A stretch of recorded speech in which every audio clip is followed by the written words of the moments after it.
के मुख्य रणनीतिकारों में से एक प्रशांत किशोर के एक ऑडियो टेप को लेकर नया तूफान खड़ा हो गया है। बीजेपी के अमित मालवीय ने प्रशांत किशोर की कथित बातचीत जारी की है। प्रशांत किशोर कुछ पत्रकारों के साथ ऑनलाइन चैट कर रहे हैं, बातचीत कर रहे हैं, एक फोन कॉन्वर्सेशन की तरह है और कह रहे हैं कि पश्चिम बंगाल में मोदी लोकप्रिय है, बीजेपी को मतुआ का वोट मिल रहा है, टीएमसी के खिलाफ एंटी इनकम्बेंसी है। अमित मालवीय का दावा है कि आवाज प्रशांत किशोर की है, तो प्रशांत किशोर ने भी बीजेपी को चुनौती दे डाली है कि वो पूरा ऑडियो रिलीज करे। 100 से ज्यादा का आंकड़ा नहीं पार कर पाएगी बीजेपी, ये दावा उन्होंने फिर से किया है। आइए पहले आपको सुना देते हैं इस ऑडियो टेप में क्या बातचीत है, क्या कह रहे हैं प्रशांत किशोर। अगर वोट है तो मोदी के नाम पर वोट है, वोट है तो हिंदू होने के नाम पर वोट है। पोलराइजेशन, मोदी, हिंदी भाषी, एससी, ये फैक्टर है। शुभेंदु चले गए कि प्रशांत किशोर चले आए, उसका कोई वो मुद्दा नहीं है,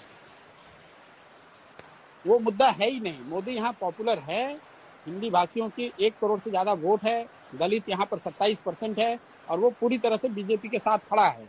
प्लस पोलराइजेशन तो है ही है। Which way is the Matua community going, Prashant? Matua will be predominantly voting for BJP, not as unitedly as they did in Lok Sabha, लेकिन मुझे लगता है अभी भी मथुआ विल 75 बीजेपी 25 तृणमूल। हम लोग एक सर्वे करते हैं कि आप वोट किसको दीजिएगा और सरकार किसकी बन रही है, तो सरकार किसकी बन रही है उसमें प्रीडोमिनेंटली बीजेपी ही आता है। हम लोग के भी सर्वे में उसको हम लोगों ने खंगाल कर देखा भी ऐसा क्यों आ रहा है। ऐसा इसलिए आ रहा है कि जो बीजेपी को वोट कर रहा है वो तो कह ही रहा है कि बीजेपी की सरकार बन रही है। जो लेफ्ट को वोट करने वाले 10 से 15% लोग हैं, उसमें करीब 2/3 लोगों का ऐसा मानना है कि बीजेपी की सरकार बन रही है। तो पूरी बातचीत हमने आपको सुना दी ताकि आप समझ जाएं कि किस कॉन्टेक्स्ट में क्या चर्चा आज सुबह से हो रही थी, जिस पर कमेंट हमने सभी एक्सपर्ट से लिया था। जयंतो घोषाल जी, पिछली बार आपकी आवाज नहीं आई थी, जल्दी से आपके साथ शुरुआत करते हुए इस पर प्रशांत किशोर का जवाब आया है कि पूरा ऑडियो टेप आप रिलीज कीजिए और 100 से ऊपर नहीं जाएंगे। आपने और शशि शेखर जी ने आज तक पे कहा कि उनको बोलना चाहिए, बोल दिया। देखिए, लोकतंत्र में मतलब स्पष्टीकरण जरूरी होती है और जो बोले हैं अच्छी बात है कि उन्होंने क्लैरिफिकेशन दिए हैं, लेकिन अभी आपने जना जी जो हम लोगों को सुना है, मतलब ये जो टेप से जो पता चला उसमें भी प्रशांत किशोर जी जो बोल रहे हैं वो बीजेपी के लिए बहुत कॉम्प्लीमेंट्री है। तो अभी भी प्रशांत किशोर जी कह सकते हैं कि ये ऑडियो टेप कंप्लीट नहीं है, इनकम्प्लीट है। तो इसीलिए मुझे सबसे पहले जानकारी ये जरूरी है कि और क्या क्या प्रशांत किशोर जी बोले हैं। वो तो प्रशांत किशोर जी खुद ज्यादा बोल सकते हैं अच्छी तरीके से। और दूसरी बात है, जब क्लाइंट लॉयर रिलेशनशिप होते हैं ना, लॉयर एक क्लाइंट के पास सबसे पहले बोल देते हैं कि ये केस बहुत कठिन है। अगर आप कहेंगे कि ये केस बहुत इजी है तो वो क्लाइंट के पास वो लॉयर का कोई भाव नहीं रहता है। तो सबसे पहले तो प्रशांत किशोर शुरू से ही ममता जी को कह रहे हैं कि ये लड़ाई इस बार कठिन है और भाजपा कहाँ था, अभी भाजपा मेन प्रतिपक्ष बन गए हैं। तो दूसरी बात है, चुनाव के नतीजे आने के पहले, ये पहली बार नहीं, इसके पहले भी पीके प्रधानमंत्री जी के बहुत तारीफ करते हैं कि पॉपुलर है और उनके बहुत इन्फ्लुएंस हैं। तो मुझे लगता है कि ये प्रशांत किशोर जी जो कह रहे हैं वो एक न्यूट्रल व्यू भी होता है कि तृणमूल कांग्रेस के कोई एमपी एमएलए नहीं बोल रहे हैं, वो तो सर्वे कर रहे हैं, जो जमीनी हकीकत है वो बोल रहे हैं। लेकिन पब्लिक होना, स्ट्रैटेजीज की बातें ये प्रशांत किशोर खुद नहीं किए हैं।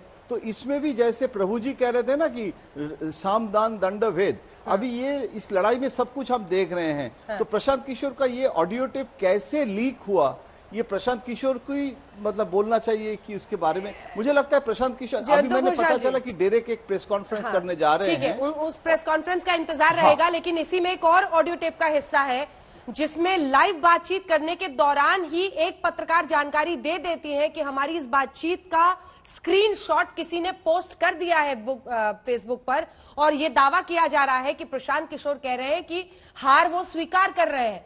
तो इस बातचीत के अंत होते होते जानकारी पहुंच गई थी कि ये बातचीत का एक स्क्रीनशॉट किसी ने फेसबुक पे पोस्ट कर दिया है। अब क्या उसमें फिर ये चर्चा भी होती है कि क्या हम ही में से कोई एक पत्रकार है जो लीक कर रहा है, फिर एक बंधु कहते हैं कि नहीं सबको शामिल कीजिएगा तो ये खतरा रहेगा ही।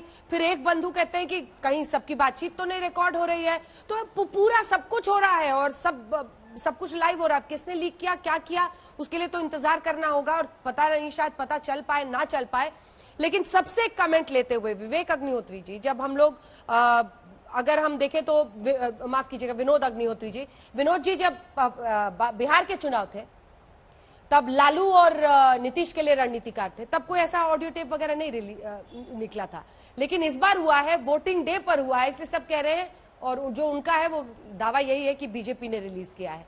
लेकिन क्या ये इन्फ्लुएंस करेगा आज के वोटर को, ये इंपॉर्टेंट है। तीन बड़ी चीजें जो वो कह रहे हैं, मतुआ समुदाय, दलित समुदाय कह रहे हैं कि सब बीजेपी के साथ हैं पूरा, और तीसरी बड़ी बात कह रहे हैं हिंदू वोट तो वो कह ही रहे हैं कि एंटी इनकम्बेंसी बहुत ज्यादा है।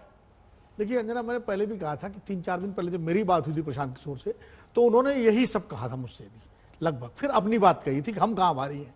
उन्होंने कहा बीजेपी के पक्ष में ये फैक्टर हैं, मोदी की लोकप्रियता जबरदस्त है, ध्रुवीकरण है, सर्टन सेक्शन में एंटी इनकम्बेंसी बहुत स्ट्रांग है। ये भी उन्होंने कहा था कि दलितों का एक बड़ा सेक्शन जो है वो मेजॉरिटी बीजेपी के साथ है, लोकसभा में काफी हद तक जो है चला गया था। मतुआ संप्रदाय का एक बड़ा हिस्सा बीजेपी, ये सब बोला था उन्होंने। और ये भी कहा था कि लेकिन हम लोगों ने उसके बाद आगे जो कहा था कि हमने पिछले 1.5 साल में काफी रीच आउट किया है उनके, उसमें उनके तमाम ग्रीवांसेस हमने दूर किए हैं। फिर उन्होंने महिलाओं का फैक्टर बताया, माइनॉरिटीज का फैक्टर बताया और इस हिसाब से फिर अपना पक्ष बताया। तो कुल मिलाकर जो पूरी बातचीत की बात वो कर रहे हैं, मुझे लगता है, क्योंकि बाद में वो भी कह रहे हैं मैं भी अपने दावे पर कायम हूं, तो मैं तो ये कहूंगा आज तक के माध्यम से प्रशांत किशोर जी को ही वो पूरी चैट लीक कर देनी चाहिए। बीजेपी करे ना करे, खुद रिकॉर्ड किया होगा तब तो लीक करेंगे ना सर। रिकॉर्ड किया होगा, खुद रिकॉर्ड किया होगा तब तो लीक करेंगे, सब करते हैं। लेकिन उसके कई हिस्से हैं जो वायरल हो रहे हैं अलग अलग मुझे लगता है प्रशांत किशोर या उनके किसी मित्र उसमें बात करते करते सारे बंधु परेशान हो रहे हैं। ऐसा लग रहा है उनको कि किसी ने डाल दिया है, कोई बीजेपी तो रिकॉर्ड कर रहा है। बीजेपी ने तो एक स्ट्रेटजी के तौर पर किया है, तो बीजेपी कह रही है कि प्रशांत, माफ कीजिएगा, टीएमसी के एक जो एंटी पीके ग्रुप है वो कह रहा है कि वो मोल है बीजेपी के। संजय जी, लेकिन मैं वापस बड़े इशू पर चुनाव से रिलेट करके इसको आपके पास आना चाहती हूँ, क्योंकि आपने भ्रमण भी किया है बंगाल का और आप डेटा को भी अच्छी तरह से समझते हैं। क्या वाकई मतुआ समुदाय और दलित समुदाय में बीजेपी की लोकप्रियता बहुत ज्यादा है? और उन्होंने तो लास्ट में दलितों के लिए कहा कि नहीं वो तो बीजेपी के लिए वोट कर रहे हैं सारे। देखिए, सिर्फ उसी बात को नहीं, प्रशांत किशोर ने जो कुछ भी कहा, जिस टेप की चर्चा हम कर रहे हैं, उसमें मुझे कोई ऐसी बात नहीं लगी जो मुझे दिख नहीं रहा था। मुझे भी ऐसी चीजें दिख रही हैं ग्राउंड पे। Prime minister Narendra Modi popular है, बिल्कुल पॉपुलर है। अगर complete swing of Matua and Dalit vote to BJP, क्या ये है? हाँ, अब जो दूसरी बात है कि मतुआ समुदाय और दलित समुदाय का बहुत बड़ा हिस्सा बीजेपी के लिए वोट कर रहा है। अब जब हम कहते हैं बहुत बड़ा हिस्सा, ये बड़ा क्या है? 40%, 60%, 80%? लेकिन अब ये प्रतिशत के खेल में अगर हम ना जाएं, लेकिन निश्चित रूप से उसका एक बड़ा हिस्सा बीजेपी की तरफ 60-70% के आसपास आप लगभग ऐसा हम मानते हैं।